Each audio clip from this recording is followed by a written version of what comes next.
बघा आज आपल्याला अपूर्णांकाची बेरीज आणि वजाबाकी करायची आहे, ते पण एकदम सोप्या पद्धतीने. कशी करायची बघा. सुरुवातीला 4 आणि 5चा काय करायचं आहे, गुणाकार करायचा.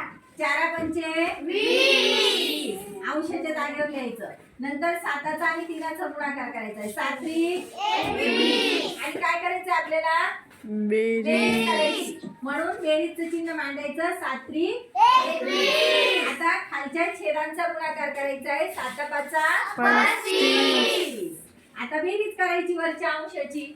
मग किती वरच्या अंशाची बेरीज, 20 आणि 21 किती झाले, 41. आणि छेदाला किती, 25. हे झालं उत्तर. आता आपल्याला करायची आहे वजाबाकी. बघा आता पुन्हा काय करायचं, याचा तिरपा गुणाकार करायचा आहे. बघा 5 आणि 8चा गुणाकार करायचा आहे. 5 8 40.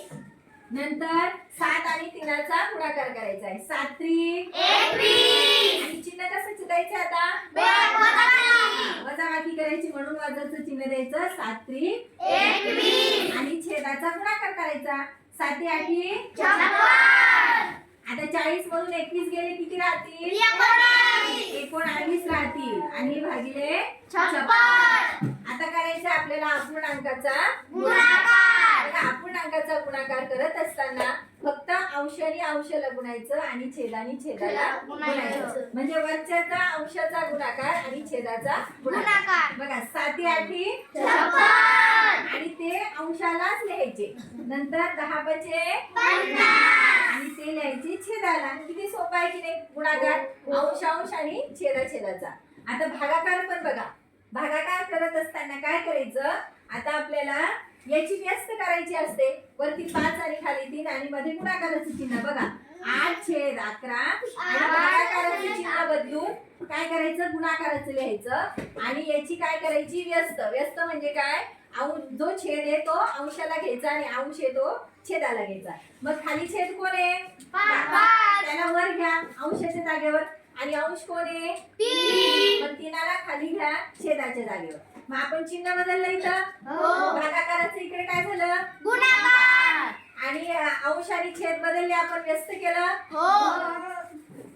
छेद वर गेला आणि अंश खाली आलं. मग आता आपण जसा हा गुणाकार केला तसाच हा गुणाकार करायचा. म्हणजे काय केलं आपण, अंशाचा गुणाकार केला. म्हणजे 8 पंचे 40 आणि 11 3 33. 11 3 33.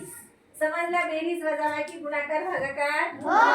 बेरीज वजाबाकी करताना काय करायचा, तिरपा गुणाकार करायचा. आणि वरती बेरीज असेल तर बेरीज आणि तिरपा गुणाकार करून वजाबाकी असेल तर वजाबाकी क्रिया करायची.